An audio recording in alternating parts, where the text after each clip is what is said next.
अकबर व बीरबल की भेंट। एक बार की बात है, बादशाह अकबर अपने दरबारियों के साथ शिकार खेलने के लिए जंगल में गए। वे शिकार खेलते खेलते अपनी राजधानी आगरा से बहुत आगे निकल आए। उस शाम अकबर की चाल थोड़ी धीमी थी। उनके कुछ दरबारी चुस्ती से उनसे आगे निकल गए। बादशाह अपने कुछ दरबारियों के साथ पीछे रह गए। जंगल में दिन ढलने लगा और वे महल तक जाने का रास्ता भूल गए।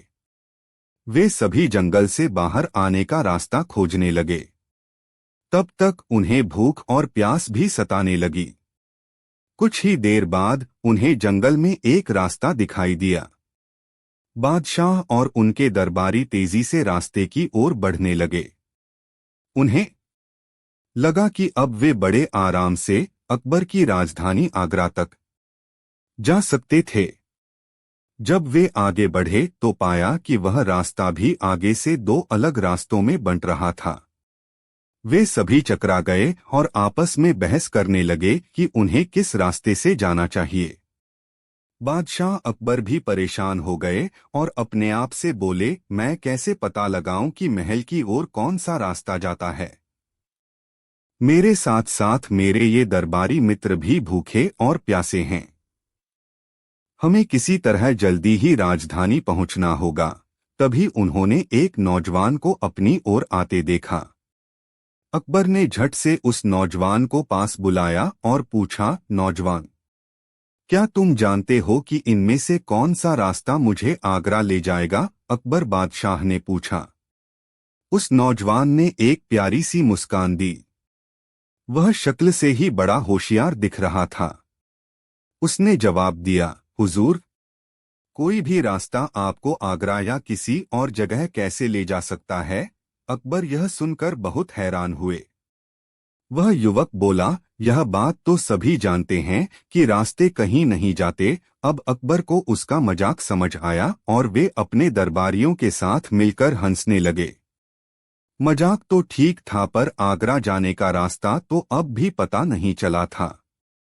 उस युवक ने बड़े ही आदर से कहा, हम लोग ही किसी को एक जगह से दूसरी जगह पर ले जा सकते हैं, रास्ते ऐसा काम नहीं कर सकते। अकबर बादशाह समझ गए कि युवक के मजाक में भी सच्चाई थी। उन्होंने उससे कहा, हाँ, मैं कबूल करता हूं कि तुम बिल्कुल ठीक कह रहे हो। अकबर ने पूछा, तुम्हारा नाम क्या है? युवक ने कहा, हुजूर, मेरा नाम महेश दास भट्ट है। फिर उसने अकबर से पूछा, हुजूर, आप कौन हैं? मैंने तो आपको पहले कभी देखा नहीं। बादशाह अकबर ने गर्व से कहा, मैं हिंदुस्तान का शहंशाह बादशाह अकबर हूँ। फिर उन्होंने अपनी अंगूठी देते हुए कहा, ये लो, मेरी अंगूठी रखो। तुम बहुत ही समझदार और अनूठे इंसान हो। मुझसे मिलने दरबार आना। मैं इस अंगूठी को देखते ही तुम्हें पहचान लूंगा। जहां पनाह, आपकी मेहरबानी, महेश ने कहा। अकबर बोले, अब मुझे आगरा जाने का रास्ता बता दो। मुझे जल्दी से अपने महल वापस पहुंचना है। महेश ने खुशी खुशी अकबर से अंगूठी का उपहार लेकर धन्यवाद दिया और उन्हें महल तक जाने का रास्ता भी बता दिया। अकबर व बीरबल की भेंट 2।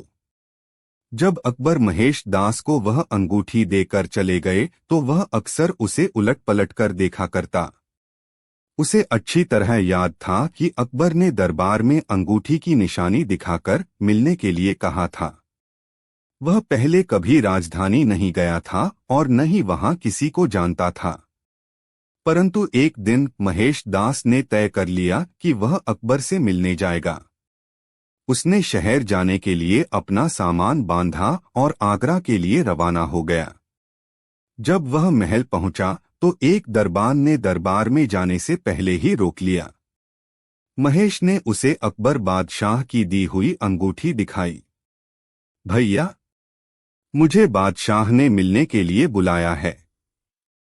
यह देखो, उनकी दी हुई अंगूठी निशानी के तौर पर भी मेरे पास है। अंगूठी को देखते ही लालची दरबान का लालच जाग उठा। उसने कहा, सुनो भाई, मैं तुम्हें एक ही शर्त पर दरबार में जाने दूंगा। ठीक है, अपनी शर्त बताओ, महेश बोला। तब दरबान ने कहा, अगर तुम्हें बादशाह से भेंट करने के बाद कोई भी इनाम मिला तो तुम्हें उसमें से आधा हिस्सा मुझे देना होगा। महेश दरबान की बात सुनकर हैरान रह गया, पर उसने लालची दरबान की शर्त मान ली। महेश दरबार में पहुंचा तो अकबर का दरबार लगा हुआ था। महेश दरबार और महल की सुंदरता देख मोहित हो उठा। सारे दरबारी अपने अपने स्थानों पर विराजमान थे। दरबार की शोभा निराली थी। तुम यहाँ क्या करने आए हो? नौजवान महाराज ने पूछा। जहांपना, मैं महेश दास हूँ। आपने ही मिलने के लिए बुलाया था, महेश ने जवाब दिया। जब बादशाह को कुछ याद नहीं आया तो उसने उन्हें वह अंगूठी दिखाई और जंगल में रास्ता भटकने वाली सारी घटना याद दिलाई। उस अंगूठी को देखते ही बादशाह अकबर को याद आ गया कि वे किस तरह शिकार खेलते हुए जंगल में रास्ता भटक गए थे और महेश को भी उन्होंने ही दरबार में बुलाया था। उन्हें महेश दास को अपने सामने देखकर बहुत प्रसन्नता हुई। वे महेश की हाजिर जवाबी के दीवाने हो चुके थे। उन्होंने खुश होकर कहा, जो तुम्हारे जी में आए वह इनाम मांग लो। महेश को दरबान की बात भूली नहीं थी। उसने कहा, जहांपना, मुझे 50 कोड़े लगवाए जाएं। यह सुनकर दरबार में सभी हैरान रह गए। अकबर जानते थे कि महेश की इस बात में भी कोई राज छिपा था। उन्होंने दरबारी से महेश की इच्छा पूरी करने को कहा। जब महेश को 25 कोड़े लग गए तो उसने दरबारी से रुकने को कहा। फिर उसने दरबान वाला किस्सा सबको सुना दिया। यह सुनकर महाराज को बहुत गुस्सा आया और लालची दरबान को दरबार में हाजिर होने का हुक्म दिया गया। अकबर ने दरबान को 50 कोड़े मारने का हुक्म सुनाया। उसे 5 साल तक कैद में रखने का भी हुक्म दिया गया। अकबर ने महेश दास की समझदारी से खुश होकर उसे अपने यहाँ दीवान बना दिया और उसे बीरबल के नाम से पुकारने लगे। दरबान को अपने लालच का फल मिला और महेश दास बीरबल के नाम से लोकप्रिय हो गए। अकबर की शादी। अकबर बीरबल से कहो कि वह मुझे आपसे माफी मांगने पर मजबूर करे, वरना आप उसे पद से हटा देंगे। अगले दिन राजा ने बीरबल को बुलाकर कहा, तुम्हें रानी को मजबूर करना है कि वह मुझसे माफी मांगे, वरना मैं तुम्हें तुम्हारे पद से हटा दूंगा।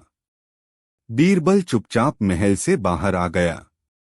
उसे एक तरकीब सूझी। उसने दरबान को बुलाया और उसके कान में कुछ कहा। फिर वह महल में रानी से मिलने चल दिया।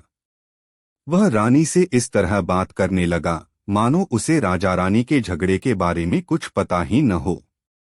जब वह बात कर रहा था तो दरबान उसके पास आकर बोला, महाराज ने कहा है कि सब कुछ योजना के हिसाब से हो रहा है।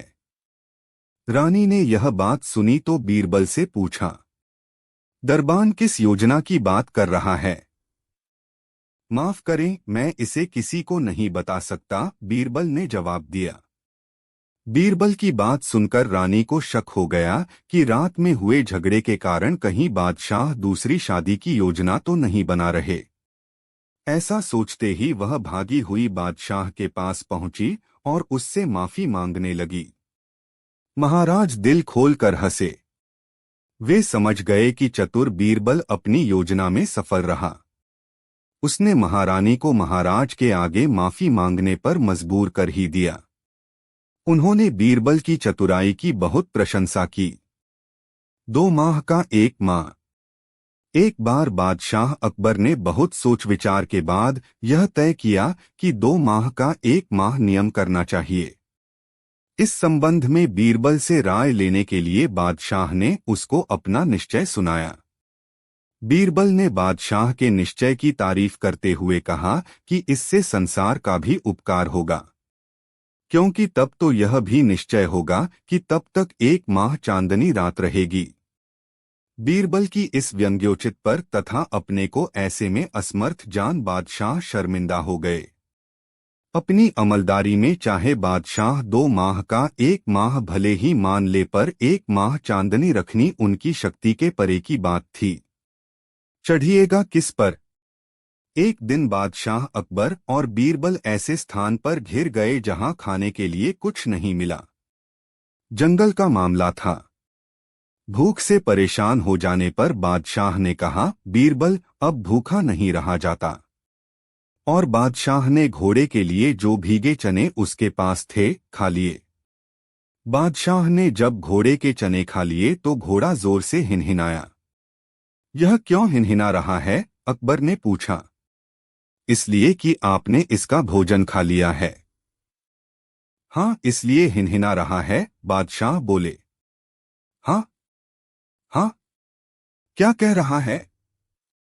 नाराज हो गया है। जी हाँ, अब आप चढ़िएगा किस पर? बीरबल की बात सुनकर राजा हंस पड़े। अकबर और 3 सवाल। अकबर के दरबार में अक्सर शाम को महफिल लगा करती। उस समय अकबर दरबारियों से कई तरह के सवाल पूछते। बादशाह को जिस दरबारी का उत्तर सबसे अच्छा लगता वे उसे इनाम देते और अक्सर बीरबल ही बाजी मार ले जाते। दरबारियों को इस बात से बहुत कुढ़न होती थी। उन्हें लगता था कि हर बार बीरबल को ही इनाम क्यों मिल जाता है। वे अपनी ओर से प्रश्नों का उत्तर देने की पूरी कोशिश करते, परंतु उनके पास बीरबल जितनी बुद्धि कहाँ थी। एक शाम अकबर बादशाह ने कहा कि वे सबसे 3 सवाल पूछेंगे। जो भी उन सवालों के सही जवाब देगा वे उसे मुंहमांगा इनाम देंगे। क्या कोई बता सकता है कि सच और झूठ में क्या अंतर है? इस सवाल का जवाब देने के लिए एक शर्त है कि सवाल का जवाब केवल 3 शब्दों में देना होगा, बादशाह ने कहा। अकबर इंतजार करने लगे पर कोई भी जवाब देने नहीं आया। सभी दरबारियों ने बहुत दिमाग लगाया पर उन्हें कोई जवाब सूझ ही नहीं रहा था। अब सच और झूठ के अंतर को 3 शब्दों में कैसे बताया जा सकता है? अकबर को हैरानी हो रही थी कि बीरबल भी चुपचाप हैं। वे बोले, बीरबल, कम से कम तुम तो जवाब दो। तुम भी चुपचाप खड़े हो, बीरबल ने उत्तर दिया। मैं दूसरे दरबारियों को उत्तर देने का मौका दे रहा हूं।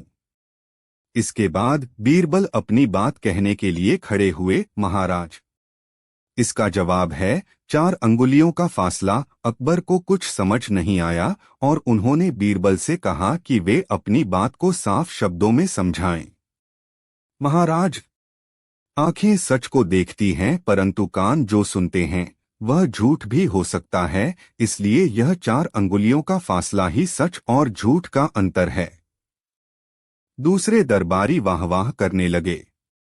अकबर ने भी बीरबल की समझदारी की प्रशंसा की। इसके बाद उन्होंने अपना दूसरा सवाल पूछा। उन्होंने फर्श पर एक रेखा खींच दी। उन्होंने सबसे कहा कि वे उस रेखा को छुए बिना छोटा करके दिखाएं। हमेशा की तरह कोई भी आगे नहीं आया। वे सब बादशाह की कही बात को पूरा करने के लिए दिमाग लड़ा रहे थे, परंतु उन्हें कुछ समझ नहीं आ रहा था। तभी बीरबल आगे आए। उन्होंने बादशाह के द्वारा खींची गई रेखा के पास ही एक बड़ी रेखा खींच दी। इस तरह अकबर की रेखा छोटी दिखने लगी। सब वाह वाह कर उठे। इसके बाद अकबर ने तीसरा सवाल पूछा। इस संसार में कुछ ऐसा है जिसे आप देख सकते हैं, सारे जीव जंतु देख सकते हैं, पर चांद और सूरज नहीं देख सकते? उसका नाम बताओ। कुछ दरबारी जवाब देने आगे आए पर उनके जवाब गलत निकले। इसके बाद सबकी आंखें बीरबल पर जा टिकीं। उन्हें पूरा यकीन था कि बीरबल के पास बादशाह के सवाल का सही जवाब जरूर होगा। बीरबल बोले, हुजूर, इस सवाल का जवाब है अंधेरा, जिसे चांद और सूरज के सिवा बाकी सब देख सकते हैं। उन दोनों के आगे अंधेरा टिक नहीं पाता। सही उत्तर पाकर बादशाह बहुत प्रसन्न हुए और उस दिन बीरबल ने मुंहमांगा इनाम पाया। भारी बोझ। एक बार एक गरीब बूढ़ी औरत बीरबल से मदद मांगने आई। बादशाह ने उस जगह पर एक बड़ा महल बनाने का आदेश दिया था जहां उसका छोटा सा घर था। उसने पहले ही अपने आदमियों को निर्देश दे दिया था कि वे बूढ़ी औरत का घर गिरा दें और उसे किसी दूसरी जगह ले जाएं। बूढ़ी औरत अपने पुश्तैनी घर से बाहर नहीं जाना चाहती थी क्योंकि उसके साथ उसकी बहुत अच्छी यादें जुड़ी हुई थीं। बीरबल ने महिला की दुर्दशा को समझा और उसके घर को बचाने के लिए हर संभव प्रयास करने का वादा किया। जल्द ही चुने हुए स्थान पर निर्माण शुरू हो गया। बीरबल भी बादशाह के साथ निर्माण स्थल पर गए। जमीन पर बहुत सारे खाली बोरे पड़े थे। बीरबल ने मिट्टी से बोरों को भरना शुरू कर दिया। जिज्ञासा से अकबर ने बीरबल से पूछा, तुम क्या कर रहे हो? बीरबल ने उत्तर दिया, मैं कर रहा हूँ। मैं अगले जन्म में पुण्य कमाने के लिए ऐसा कर रहा हूँ। अकबर भी बीरबल के साथ मिलकर मिट्टी से थैले भरने लगे। फिर बीरबल ने एक बड़ा थैला मिट्टी से भर दिया और अकबर से उसे उठाने में मदद मांगी। अकबर ने बीरबल की मदद की। यह बहुत भारी है। मुझे इसे उठाने में बहुत मुश्किल हो रही है, अकबर ने थैले के वजन से लड़खड़ाते हुए कहा। इस पर बीरबल ने कहा, जहांपनाह, आप कहते हैं कि मिट्टी का यह थैला भारी है। कल्पना कीजिए कि इस जमीन के टुकड़े में कितनी मिट्टी होगी। क्या एक गरीब बुढ़िया का पुश्तैनी घर छीनना आपके ज़मीर पर भारी नहीं पड़ेगा? अकबर को अपनी गलती का एहसास हुआ और उन्होंने निर्माण रोकने का आदेश दिया। गरीब बुढ़िया कृतज्ञता से अभिभूत हो गई और उसने अपना घर बचाने के लिए बीरबल को बहुत धन्यवाद दिया। झूठ की सजा। एक बार एक औरत किसी आदमी से झगड़ती हुई आई और रोकर बादशाह से कहने लगी कि इस आदमी ने मेरा सारा जेवर छीन लिया। की जांच बीरबल के सुपुर्द कर दी। अपने पास बुलाकर बात की। बीरबल ने दोनों को पहले उस औरत से पूछा, क्या शिकायत है तुम्हारी? बादशाह ने इस केस। जी, इस आदमी ने मुझे पकड़ा, मारा और सारा जेवर छीन लिया। इस आदमी ने? जी। बीरबल ने व्यंग्यपूर्वक उस आदमी को देखा। फिर उस आदमी से पूछा, तुमने इस औरत के जेवर छीने है? नहीं सरकार, यह झूठ बोल रही है। मैंने इसके जेवर नहीं छीने हैं। तुमने नहीं छीन? नहीं, मैंने नहीं छीने। मैंने तो देखे तक भी नहीं इसके पास जेवर। तुम झूठ बोल रहे हो? जी नहीं हजूर, मैं सच बोल रहा हूँ। तुम इस आदमी पर जेवर छीनने का इल्जाम लगा रही हो, यह मना कर रहा है। मैं तुमसे फिर पूछ रहा हूँ, सच सच बता दो। मैं सच कहती हूँ हजूर, इसने मेरे जेवर छीने हैं। कितने मूल्य के जेवर थे? हुजूर, कम से कम 500 के थे। 500 रुपए यह आदमी तुम्हें देगा। दो भाई, इस औरत को 500 रुपए दो। लेकिन हुजूर, इसे 500 रुपए दे दो। उस आदमी ने औरत को 500 रुपए दे दिए। 500 रुपए लेकर औरत चल पड़ी। वह बड़ी खुश थी, मगर वह आदमी परेशान था। जब औरत चली गई तो बीरबल ने उस आदमी से कहा, उस औरत के पीछे पीछे जाओ और छीन सको तो 500 रुपए को छीन लाओ। वह आदमी उनका मुंह देखने लगा। उसे बड़ा आश्चर्य हो रहा था। बीरबल ने कहा, देख क्या रहे हो, जाओ छीन लाओ। लेकिन जाओ भाई। वह आदमी चला गया। उसके जाने के बाद एक सभासद ने पूछा, तुमने पहले तो उस औरत को 500 रुपए दिलवा दिए और इस आदमी को रुपयों को छीनने के लिए कह दिया। ऐसा क्यों कर दिया? देखते रहो। क्या दिखाओगे? थोड़ी देर सब्र करो। थोड़ी देर बाद ही वह औरत उस आदमी को खींचती हुई वहीं लाई। उस औरत की मदद वे दोनों सिपाही कर रहे थे जो बीरबल की आंखों का संकेत पाकर पीछे पीछे गए थे। उस औरत ने आते ही रोते हुए बताना शुरू कर दिया, हुजूर, यह मुझे फिर लूट रहा था, मेरे रुपए छीन रहा था। छीन तो नहीं लिए? बीरबल ने पूछा। नहीं हुजूर, यह छीन नहीं सका। इसने छीनने की बहुत कोशिश की थी। झूठ मत बोलो, इसने छीनने की पूरी कोशिश नहीं की होगी। नहीं हुजूर, मैं झूठ नहीं बोल रही हूं। इसने छीनने की पूरी कोशिश की थी, लेकिन मैंने छिनवाए नहीं, हुजूर। सिपाहियों ने तुम्हारी मदद की थी। ये बाद में पहुंचे थे। मैं इसे पकड़कर खींच रही थी, यह आ नहीं रहा था। सिपाही न पहुंचते तो भाग जाता। अब मैं इसे पकड़वा लाई हूं। इसे सजा दीजिए साहब। सजा तो जरूर देंगे, लेकिन इसे नहीं। तो सजा तुम्हें मिलेगी। जी जी। हाँ, सजा तुम्हें मिलेगी, क्योंकि तुम एक दुष्ट औरत हो। तुम्हारे जेवर नहीं छीने गए हैं। तुम सरासर झूठ बोल रही हो। इस झूठ की तुम्हें सजा मिलेगी, और इसकी सजा यह होगी कि पहले उस आदमी के वे 500 रुपए दे दो और उसके बाद तुम पर जुर्माना किया जाएगा। कोड़ों की सजा भी हो सकती है। हुजूर, वह रो पड़ी और बीरबल के चरणों में गिर गई। मुझे माफ कर दीजिए हुजूर।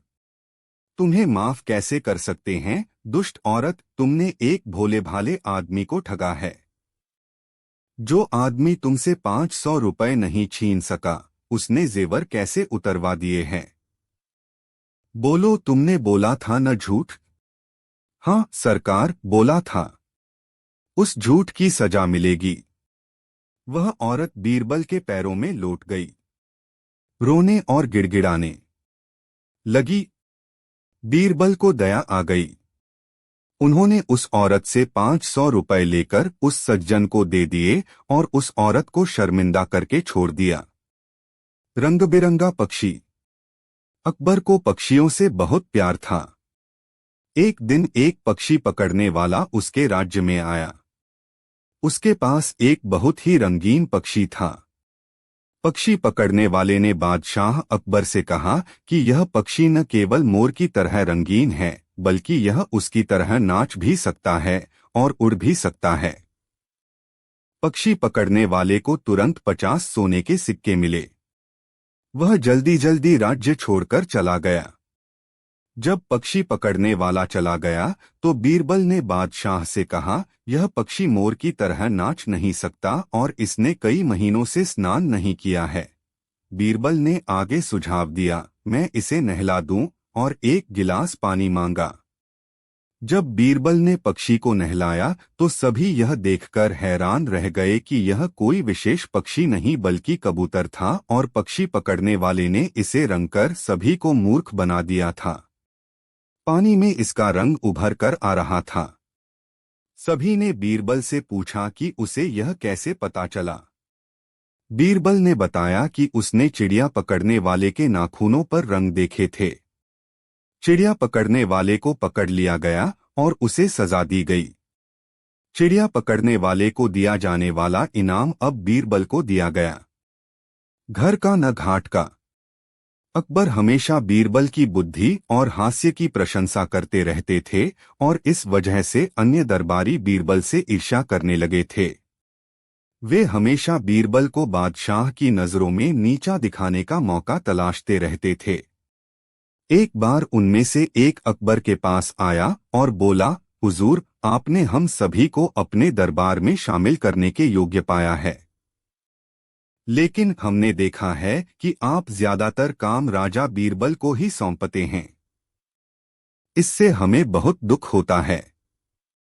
हम भी वही कर सकते हैं जो बीरबल कर सकता है, बस हमें एक मौका दीजिए। दरबारियों में बढ़ती नाराजगी को भांपते हुए अकबर ने कहा, बहुत अच्छा, चलो मैं तुम्हें कुछ काम देता हूँ। उन्होंने कुछ देर सोचा और कहा, मैं तुम्हें 3 रुपए देता हूँ। तुम्हें एक एक रुपए से 3 चीजें खरीदनी होंगी। पहली चीज यह होनी चाहिए कि मानो। दूसरी बात होनी चाहिए यहाँ की, दूसरी चीज वहाँ की, और तीसरी चीज न यहाँ न वहां की होनी चाहिए। ईर्ष्यालु दरबारी तुरंत बाजार में गया और दुकानदार से वे चीजें मांगी। दुकानदार जोर से हंसा, दुनिया में ऐसी अजीबोगरीब चीजें सुनने को तुम्हें कहाँ से मिल गईं?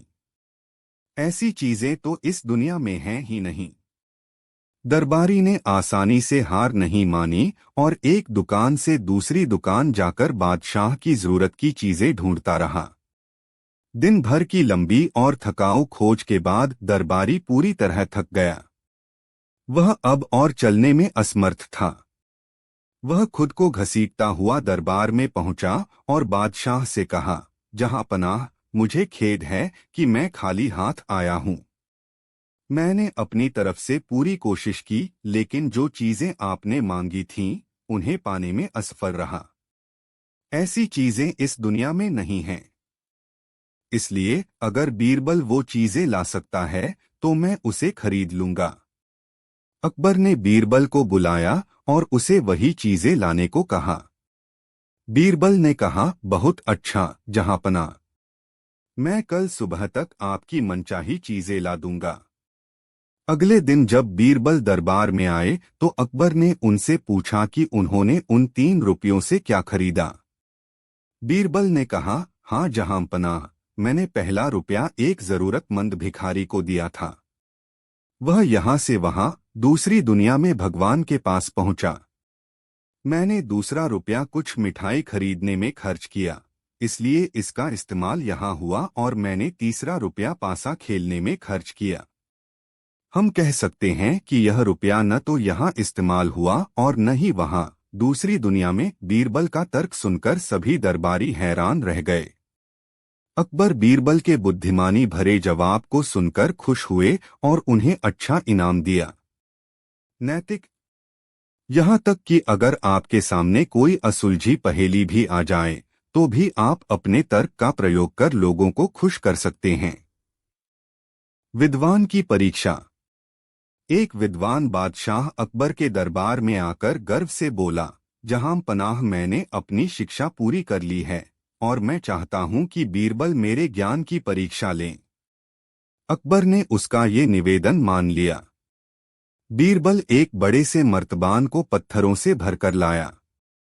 फिर उसने विद्वान से पूछा, क्या इस मर्तबान में हम और कुछ डाल सकते हैं? विद्वान ने तपाक से जवाब दिया, नहीं।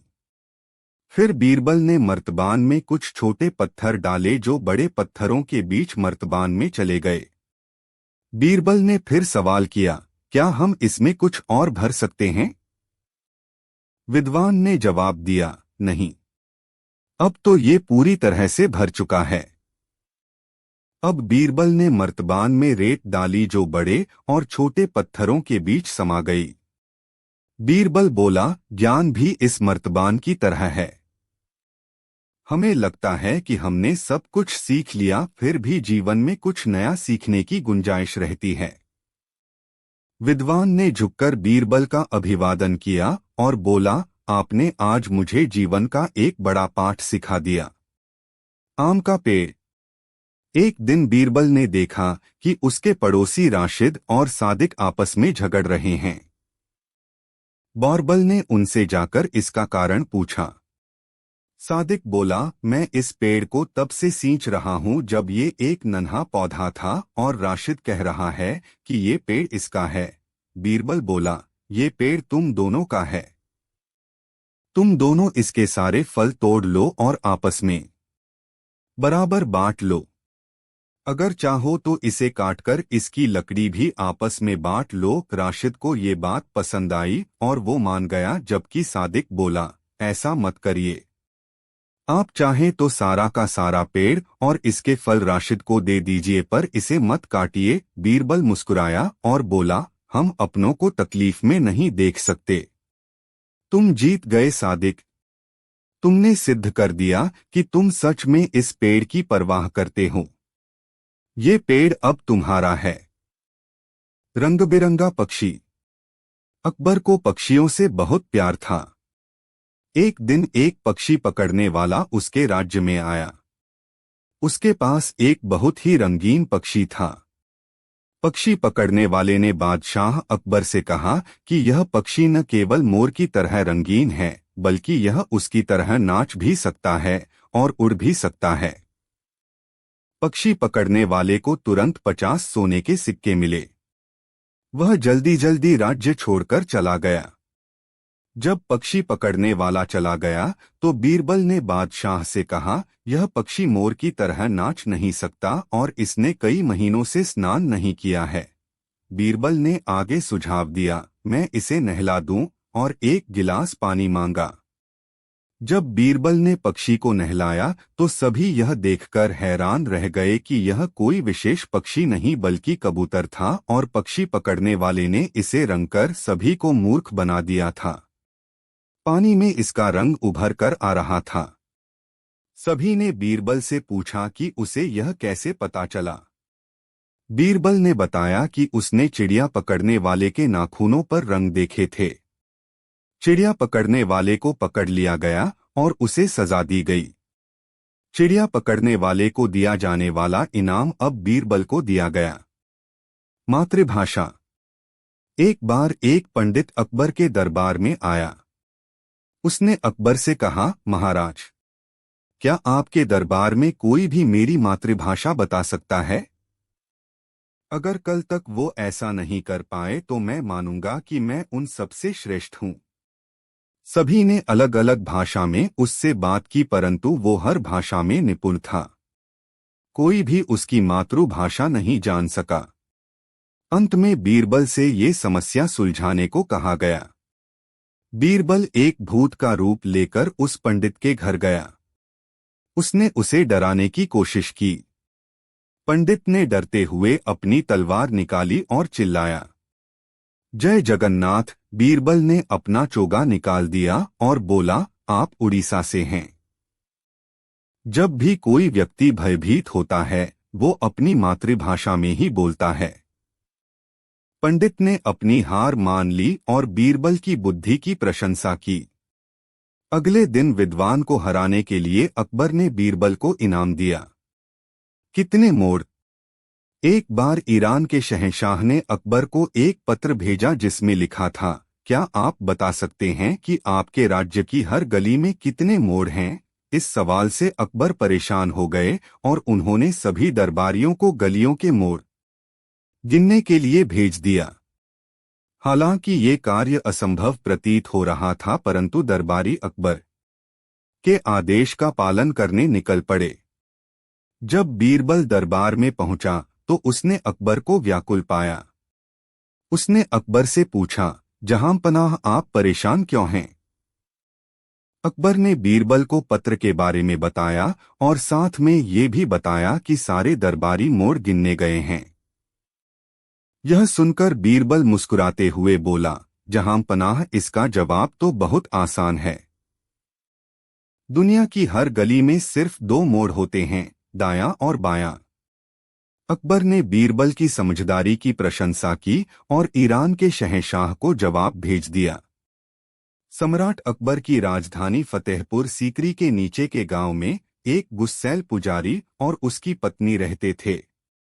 पुजारी दिन में केवल एक बार ही खाना खाते थे और उनकी पत्नी कुछ स्वादिष्ट बनाने के लिए बहुत मेहनत करती थी। रसोई से बहुत अच्छी खुशबू आती थी, इसलिए जब दोपहर होती और पुजारी खाने के लिए बैठते तो उन्हें बहुत भूख लगती। एक दिन जब उन्होंने ताज़ी बनी रोटी का एक टुकड़ा तोड़ा और उसे सुगंधित भाप से भरी दाल के कटोरे में डुबोया तो पुजारी ने देखा कि दाल पर एक बाल तैर रहा है। उन्होंने गुस्से में खाना फेंक दिया और अपनी पत्नी को चिल्लाया, यह खाना खराब है, यह बर्बाद हो गया है। दाल में एक बाल है और यह खाने लायक नहीं है। पुजारी की पत्नी दौड़ी दौड़ी आई जब उसने अपने पति की आवाज सुनी। दाल और रोटियां पूरे आंगन में बिखरी हुई देखकर वह रो पड़ी। ताज़ा खाना बनाने का समय नहीं था और पुजारी को उस दिन बिना खाना खाए ही रहना पड़ा। वह और भी क्रोधित हो गया और जब शाम हुई तो उसने कहा, खबरदार पत्नी, अगर कभी मेरे खाने में एक बाल भी मिला तो मैं उसे मार दूंगा, मैं तुम्हारे सिर के एक एक बाल को काट डालूंगा। इससे उसकी पत्नी डर गई और वह और भी सावधान हो गई। उसने अपने बालों को पीछे की ओर कसकर खींच लिया और अपने सिर को अपनी साड़ी से ढक लिया। एक सप्ताह बीत गया। पुजारी ने अपना दैनिक भोजन अपने सामान्य आनंद के साथ खाया। और फिर एक दिन जब वह बैंगन और रोटी का एक निवाला खाने वाला था, उसने एक और बाल देखा। यह रोटी में धंसा हुआ था। पुजारी एक भयानक दहाड़ के साथ अपने पैरों पर खड़ा हुआ और रसोई की ओर भागा, चिल्लाया, मेरे लिए एक उस्तरा लाओ। अब मुझे तुम्हारे बाल काटने होंगे। उसकी पत्नी ने डर के मारे चीख मारी और इससे पहले कि वह रसोई में पहुंच पाता, वह उछल पड़ी और दरवाजा बंद कर दिया। यह दरवाजा तुरंत खोलो, क्रोधित पुजारी चिल्लाया।